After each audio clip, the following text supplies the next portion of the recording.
ಎಲ್ರಿಗೂ ನಮಸ್ಕಾರ. ಸರ್ವ ಸಮಸ್ತ ಯೂಟ್ಯೂಬ್ ಚಾನೆಲ್ಗೆ ಸರ್ವರಿಗೂ ಪ್ರೀತಿಯ ಸ್ವಾಗತ. ರೇವತಿ ನಕ್ಷತ್ರ 4ನೇ ಪಾದದವರು ಹೇಳಿಕೊಳ್ಳಬೇಕಾದ ಶ್ಲೋಕ. ವನಮಾಲಿ ಗದೀಶಾರ್ಂಗಿ ಶಂಖಿ ಚಕ್ರಿ ಚನಂದಕಿ ಶ್ರೀಮಾನ್ ನಾರಾಯಣೋ ವಿಷ್ಣುರ್ವಾಸುದೇವೋಭಿರಕ್ಷತು.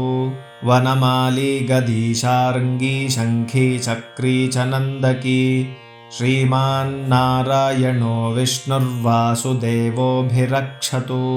ವನಮಾಲಿ ಗದೀಶಾರ್ಂಗಿ ಶಂಖಿ ಚಕ್ರಿ ಚನಂದಕಿ ಶ್ರೀಮಾನ್ ನಾರಾಯಣೋ ವಿಷ್ಣುರ್ವಾಸುದೇವೋಭಿರಕ್ಷತು. ವನಮಾಲಿ ಗದೀಶಾರ್ಂಗಿ ಶಂಖಿ ಚಕ್ರಿ ಚನಂದಕಿ ಶ್ರೀಮಾನ್ ನಾರಾಯಣೋ ವಿಷ್ಣುರ್ವಾಸುದೇವೋಭಿರಕ್ಷತು. ವನಮಾಲಿ ಗದೀಶಾರ್ಂಗಿ ಶಂಖಿ ಚಕ್ರಿ ಚನಂದಕಿ ಶ್ರೀಮಾನ್ ನಾರಾಯಣೋ ವಿಷ್ಣುರ್ವಾಸುದೇವೋಭಿರಕ್ಷತು. ವನಮಾಲಿ ಗದೀಶಾರ್ಂಗಿ ಶಂಖಿ ಚಕ್ರಿ ಚನಂದಕಿ ಶ್ರೀಮಾನ್ ನಾರಾಯಣೋ ವಿಷ್ಣುರ್ವಾಸುದೇವೋಭಿರಕ್ಷತು. ವನಮಾಲಿ ಗದೀಶಾರ್ಂಗಿ ಶಂಖಿ ಚಕ್ರಿ ಚನಂದಕಿ ಶ್ರೀಮಾನ್ ನಾರಾಯಣೋ ವಿಷ್ಣುರ್ವಾಸುದೇವೋಭಿರಕ್ಷತು. ವನಮಾಲಿ ಗದೀಶಾರ್ಂಗಿ ಶಂಖಿ ಚಕ್ರಿ ಚನಂದಕಿ ಶ್ರೀಮಾನ್ ನಾರಾಯಣೋ ವಿಷ್ಣುರ್ವಾಸುದೇವೋಭಿರಕ್ಷತು. ವನಮಾಲಿ ಗದೀಶಾರ್ಂಗಿ ಶಂಖಿ ಚಕ್ರಿ ಚನಂದಕಿ ಶ್ರೀಮಾನ್ ನಾರಾಯಣೋ ವಿಷ್ಣುರ್ವಾಸುದೇವೋಭಿರಕ್ಷತು. ವನಮಾಲಿ ಗದೀಶಾರ್ಂಗಿ ಶಂಖಿ ಚಕ್ರಿ ಚನಂದಕಿ ಶ್ರೀಮಾನ್ ನಾರಾಯಣೋ ವಿಷ್ಣುರ್ವಾಸುದೇವೋಭಿರಕ್ಷತು. ವನಮಾಲಿ ಗದೀಶಾರ್ಂಗಿ ಶಂಖಿ ಚಕ್ರಿ ಚನಂದಕಿ ಶ್ರೀಮಾನ್ ನಾರಾಯಣೋ ವಿಷ್ಣುರ್ವಾಸುದೇವೋಭಿರಕ್ಷತು. ವನಮಾಲಿ ಗದೀಶಾರ್ಂಗಿ ಶಂಖಿ ಚಕ್ರಿ ಚನಂದಕಿ ಶ್ರೀಮಾನ್ ನಾರಾಯಣೋ ವಿಷ್ಣುರ್ವಾಸುದೇವೋಭಿರಕ್ಷತು. ವನಮಾಲಿ ಗದೀಶಾರ್ಂಗಿ ಶಂಖಿ ಚಕ್ರಿ ಚನಂದಕಿ ಶ್ರೀಮಾನ್ ನಾರಾಯಣೋ ವಿಷ್ಣುರ್ವಾಸುದೇವೋಭಿರಕ್ಷತು. ವನಮಾಲಿ ಗದೀಶಾರ್ಂಗಿ ಶಂಖಿ ಚಕ್ರಿ ಚನಂದಕಿ ಶ್ರೀಮಾನ್ ನಾರಾಯಣೋ ವಿಷ್ಣುರ್ವಾಸುದೇವೋಭಿರಕ್ಷತು. ವನಮಾಲಿ ಗದೀಶಾರ್ಂಗಿ ಶಂಖಿ ಚಕ್ರಿ ಚನಂದಕಿ ಶ್ರೀಮಾನ್ ನಾರಾಯಣೋ ವಿಷ್ಣುರ್ವಾಸುದೇವೋಭಿರಕ್ಷತು. ವನಮಾಲಿ ಗದೀಶಾರ್ಂಗಿ ಶಂಖಿ ಚಕ್ರಿ ಚನಂದಕಿ ಶ್ರೀಮಾನ್ ನಾರಾಯಣೋ ವಿಷ್ಣುರ್ವಾಸುದೇವೋಭಿರಕ್ಷತು. ವನಮಾಲಿ ಗದೀಶಾರ್ಂಗಿ ಶಂಖಿ ಚಕ್ರಿ ಚನಂದಕಿ ಶ್ರೀಮಾನ್ ನಾರಾಯಣೋ ವಿಷ್ಣುರ್ವಾಸುದೇವೋಭಿರಕ್ಷತು. ವನಮಾಲಿ ಗದೀಶಾರ್ಂಗಿ ಶಂಖಿ ಚಕ್ರಿ ಚನಂದಕಿ ಶ್ರೀಮಾನ್ ನಾರಾಯಣೋ ವಿಷ್ಣುರ್ವಾಸುದೇವೋಭಿರಕ್ಷತು. ವನಮಾಲಿ ಗದೀಶಾರ್ಂಗಿ ಶಂಖಿ ಚಕ್ರಿ ಚನಂದಕಿ ಶ್ರೀಮಾನ್ ನಾರಾಯಣೋ ವಿಷ್ಣುರ್ವಾಸುದೇವೋಭಿರಕ್ಷತು. ವನಮಾಲಿ ಗದೀಶಾರ್ಂಗಿ ಶಂಖಿ ಚಕ್ರಿ ಚನಂದಕಿ ಶ್ರೀಮಾನ್ ನಾರಾಯಣೋ ವಿಷ್ಣುರ್ವಾಸುದೇವೋಭಿರಕ್ಷತು. ವನಮಾಲಿ ಗದೀಶಾರ್ಂಗಿ ಶಂಖಿ ಚಕ್ರಿ ಚನಂದಕಿ ಶ್ರೀಮಾನ್ ನಾರಾಯಣೋ ವಿಷ್ಣುರ್ವಾಸುದೇವೋಭಿರಕ್ಷತು. ವನಮಾಲಿ ಗದೀಶಾರ್ಂಗಿ ಶಂಖಿ ಚಕ್ರಿ ಚನಂದಕಿ ಶ್ರೀಮಾನ್ ನಾರಾಯಣೋ ವಿಷ್ಣುರ್ವಾಸುದೇವೋಭಿರಕ್ಷತು. ವನಮಾಲಿ ಗದೀಶಾರ್ಂಗಿ ಶಂಖಿ ಚಕ್ರಿ ಚನಂದಕಿ ಶ್ರೀಮಾನ್ ನಾರಾಯಣೋ ವಿಷ್ಣುರ್ವಾಸುದೇವೋಭಿರಕ್ಷತು. ವನಮಾಲಿ ಗದೀಶಾರ್ಂಗಿ ಶಂಖಿ ಚಕ್ರಿ ಚನಂದಕಿ ಶ್ರೀಮಾನ್ ನಾರಾಯಣೋ ವಿಷ್ಣುರ್ವಾಸುದೇವೋಭಿರಕ್ಷತು. ವನಮಾಲಿ ಗದೀಶಾರ್ಂಗಿ ಶಂಖಿ ಚಕ್ರಿ ಚನಂದಕಿ ಶ್ರೀಮಾನ್ ನಾರಾಯಣೋ ವಿಷ್ಣುರ್ವಾಸುದೇವೋಭಿರಕ್ಷತು. ವನಮಾಲಿ ಗದೀಶಾರ್ಂಗಿ ಶಂಖಿ ಚಕ್ರಿ ಚನಂದಕಿ श्रीमान्नारायणो विष्णुर्वासुदेवोऽभिरक्षतु वनमाली गदीशार्ङ्गी शङ्खी चक्री च नन्दकी श्रीमान्नारायणो विष्णुर्वासुदेवोऽभिरक्षतु वनमाली गदीशार्ङ्गी शङ्खी चक्री च नन्दकी श्रीमान्नारायणो विष्णुर्वासुदेवोऽभिरक्षतु वनमाली गदीशार्ङ्गी शङ्खी चक्री च नन्दकी श्रीमान्नारायणो विष्णुर्वासुदेवोऽभिरक्षतु वनमाली गदीशार्ङ्गी शङ्खी चक्री च नन्दकी श्रीमान्नारायणो विष्णुर्वासुदेवोऽभिरक्षतु वनमाली गदीशार्ङ्गी शङ्खी चक्री च नन्दकी श्रीमान्नारायणो विष्णुर्वासुदेवोऽभिरक्षतु वनमाली गदीशार्ङ्गी शङ्खी चक्री च नन्दकी श्रीमान्नारायणो विष्णुर्वासुदेवोऽभिरक्षतु वनमाली गदीशार्ङ्गी शङ्खी चक्री च नन्दकी श्रीमान्नारायणो विष्णुर्वासुदेवोऽभिरक्षतु वनमाली गदीशार्ङ्गी शङ्खी चक्री च नन्दकी श्रीमान्नारायणो विष्णुर्वासुदेवोऽभिरक्षतु वनमाली गदीशार्ङ्गी शङ्खी चक्री च नन्दकी श्रीमान्नारायणो विष्णुर्वासुदेवोऽभिरक्षतु वनमाली गदीशार्ङ्गी शङ्खी चक्री च नन्दकी श्रीमान्नारायणो विष्णुर्वासुदेवोऽभिरक्षतु वनमाली गदीशार्ङ्गी शङ्खी चक्री च नन्दकी श्रीमान्नारायणो विष्णुर्वासुदेवोऽभिरक्षतु वनमाली गदीशार्ङ्गी शङ्खी चक्री च नन्दकी श्रीमान्नारायणो विष्णुर्वासुदेवोऽभिरक्षतु वनमाली गदीशार्ङ्गी शङ्खी चक्री च नन्दकी श्रीमान्नारायणो विष्णुर्वासुदेवोऽभिरक्षतु वनमाली गदीशार्ङ्गी शङ्खी चक्री च नन्दकी श्रीमान्नारायणो विष्णुर्वासुदेवोऽभिरक्षतु वनमाली गदीशार्ङ्गी शङ्खी चक्री च नन्दकी श्रीमान्नारायणो विष्णुर्वासुदेवोऽभिरक्षतु वनमाली गदीशार्ङ्गी शङ्खी चक्री च नन्दकी श्रीमान्नारायणो विष्णुर्वासुदेवोऽभिरक्षतु वनमाली गदीशार्ङ्गी शङ्खी चक्री च नन्दकी श्रीमान्नारायणो विष्णुर्वासुदेवोऽभिरक्षतु वनमाली गदीशार्ङ्गी शङ्खी चक्री च नन्दकी श्रीमान्नारायणो विष्णुर्वासुदेवोऽभिरक्षतु वनमाली गदीशार्ङ्गी शङ्खी चक्री च नन्दकी श्रीमान्नारायणो विष्णुर्वासुदेवोऽभिरक्षतु वनमाली गदीशार्ङ्गी शङ्खी चक्री च नन्दकी श्रीमान्नारायणो विष्णुर्वासुदेवोऽभिरक्षतु वनमाली गदीशार्ङ्गी शङ्खी चक्री च नन्दकी श्रीमान्नारायणो विष्णुर्वासुदेवोऽभिरक्षतु वनमाली गदीशार्ङ्गी शङ्खी चक्री च नन्दकी श्रीमान्नारायणो विष्णुर्वासुदेवोऽभिरक्षतु वनमाली गदीशार्ङ्गी शङ्खी चक्री च नन्दकी श्रीमान्नारायणो विष्णुर्वासुदेवोऽभिरक्षतु वनमाली गदीशार्ङ्गी शङ्खी चक्री च नन्दकी श्रीमान्नारायणो विष्णुर्वासुदेवोऽभिरक्षतु वनमाली गदीशार्ङ्गी शङ्खी चक्री च नन्दकी श्रीमान्नारायणो विष्णुर्वासुदेवोऽभिरक्षतु वनमाली गदीशार्ङ्गी शङ्खी चक्री च नन्दकी श्रीमान्नारायणो विष्णुर्वासुदेवोऽभिरक्षतु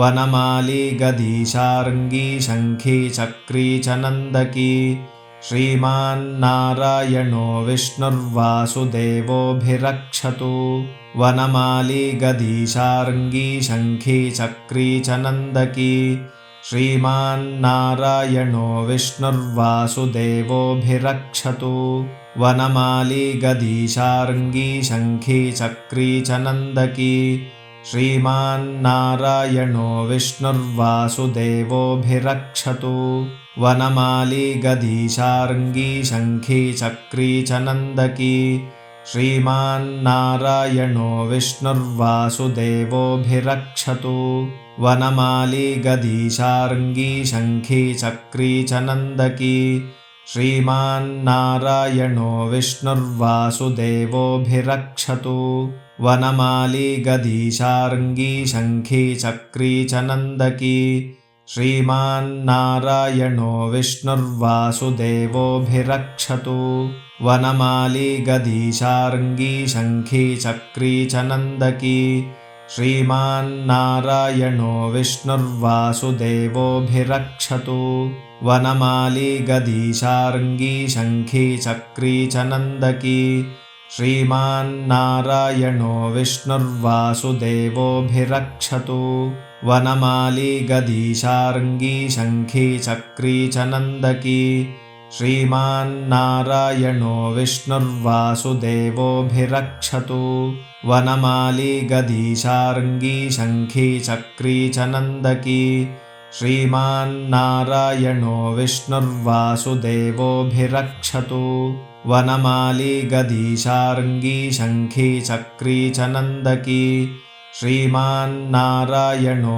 विष्णुर्वासुदेवोऽभिरक्षतु वनमाली गदीशार्ङ्गी शङ्खी चक्री च नन्दकी श्रीमान्नारायणो विष्णुर्वासुदेवोऽभिरक्षतु वनमाली गदीशार्ङ्गी शङ्खी चक्री च नन्दकी श्रीमान्नारायणो विष्णुर्वासुदेवोऽभिरक्षतु वनमाली गदीशार्ङ्गी शङ्खी चक्री च नन्दकी श्रीमान्नारायणो विष्णुर्वासुदेवोऽभिरक्षतु वनमाली गदीशार्ङ्गी शङ्खी चक्री च नन्दकी श्रीमान्नारायणो विष्णुर्वासुदेवोऽभिरक्षतु वनमाली गदीशार्ङ्गी शङ्खी चक्री च नन्दकी श्रीमान्नारायणो विष्णुर्वासुदेवोऽभिरक्षतु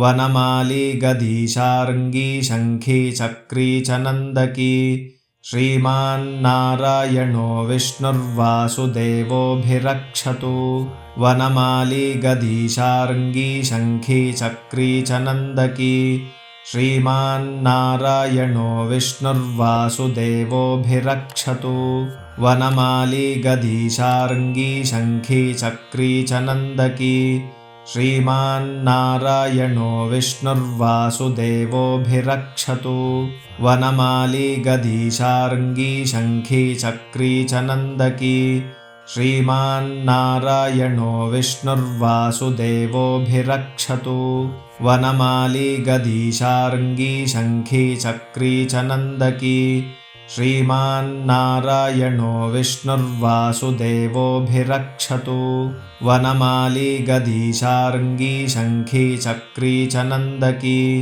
श्रीमान्नारायणो विष्णुर्वासुदेवोऽभिरक्षतु वनमाली गदीशार्ङ्गी शङ्खी चक्री च नन्दकी श्रीमान्नारायणो विष्णुर्वासुदेवोऽभिरक्षतु वनमाली गदीशार्ङ्गी शङ्खी चक्री च नन्दकी श्रीमान्नारायणो विष्णुर्वासुदेवोऽभिरक्षतु वनमाली गदीशार्ङ्गी शङ्खी चक्री च नन्दकी श्रीमान्नारायणो विष्णुर्वासुदेवोऽभिरक्षतु वनमाली गदीशार्ङ्गी शङ्खी चक्री च नन्दकी श्रीमान्नारायणो विष्णुर्वासुदेवोऽभिरक्षतु वनमाली गदीशार्ङ्गी शङ्खी चक्री च नन्दकी श्रीमान्नारायणो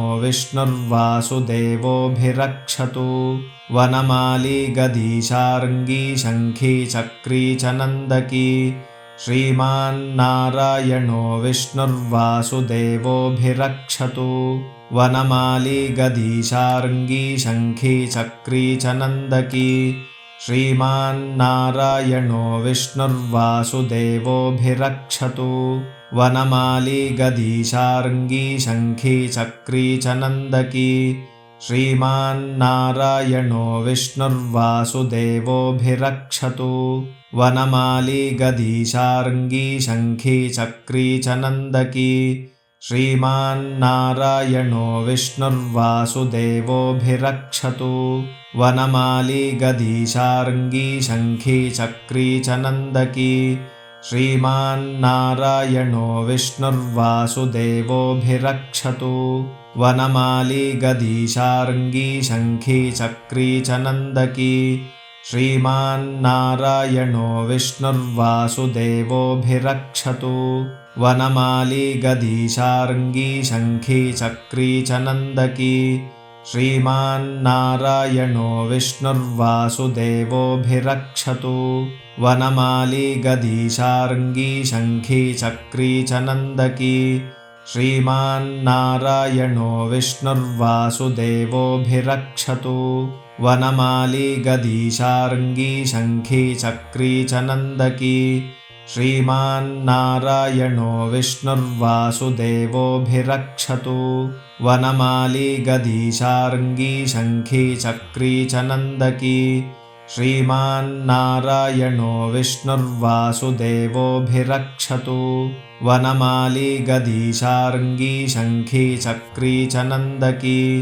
श्रीमान्नारायणो विष्णुर्वासुदेवोऽभिरक्षतु वनमाली गदीशार्ङ्गी शङ्खी चक्री च नन्दकी श्रीमान्नारायणो विष्णुर्वासुदेवोऽभिरक्षतु वनमाली गदीशार्ङ्गी शङ्खी चक्री च नन्दकी श्रीमान्नारायणो विष्णुर्वासुदेवोऽभिरक्षतु वनमाली गदीशार्ङ्गी शङ्खी चक्री च नन्दकी श्रीमान्नारायणो विष्णुर्वासुदेवोऽभिरक्षतु वनमाली गदीशार्ङ्गी शङ्खी चक्री च नन्दकी श्रीमान्नारायणो विष्णुर्वासुदेवोऽभिरक्षतु वनमाली गदीशार्ङ्गी शङ्खी चक्री च नन्दकी श्रीमान्नारायणो